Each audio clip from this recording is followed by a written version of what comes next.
Final destination bloodline হলো একটি supernatural horror movie যেখানে মৃত্যু নিজেই একজন খুনি হিসাবে উপস্থিত হয়। মুভির মূল চরিত্র স্টেফেনি একজন কলেজ স্টুডেন্ট, যিনি তার দাদির কাছ থেকে ভয়ঙ্কর স্বপ্ন বা তার দাদি আইরিস 1968 সালে এক টাওয়ার ধসে পড়ার স্বপ্ন পেয়ে অনেক মানুষের প্রাণ বাঁচিয়েছিলেন, কিন্তু এই কাজের ফলে মৃত্যু মর্যাদা হারায় এবং সে সব বেঁচে যাওয়া মানুষদের সন্তানরাও জন্ম নেয় যারা আসলে কখনো জন্ম নেওয়া উচিত ছিল না। এখন মৃত্যু সেই সব অতিরিক্ত জীবনের পিছু নেয়। স্টেফেনি বুঝতে পারে মৃত্যু এখন তার পুরো পরিবারকে টার্গেট করেছে। বয়সের ক্রম অনুসারে প্রথমে পরিবারের সবচেয়ে বড় সদস্য, তারপর একে একে সবাইকে শেষ করে দেয় মৃত্যু। পরিবারের বারবিকিউ পার্টিতে প্রথমে হাওয়ার্ড নামের সদস্য ঘাস কাটার মেশিনের চাপায় মারা যায়, তারপর জুলিয়া নামে মেয়েটি গার্বেজ ট্রাকে ধাক্কা খেয়ে মারা যায়, এরপর ববি নামের ছেলেটি ভেন্ডিং মেশিনে কয়লার আঘাতে প্রাণ হারায়।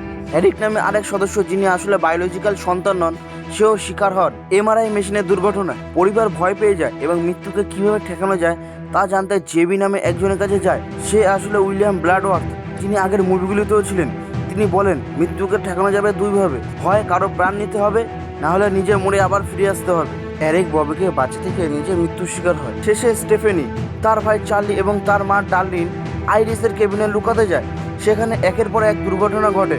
রিভি জলে পড়ে যায়, স্টেফেনি ডুবে যাচ্ছিল, চার্লি তাকে বাঁচায়, কিন্তু তার মা ডার্লিন মারা যায়। এক সপ্তাহ পর জানা যায় স্টেফেনি আসলে মারা যায়নি, শুধু অজ্ঞান হয়েছিল। তাই স্টেফেনি এবং চার্লি দুজনে এখন মৃত্যুর টার্গেটে আছে।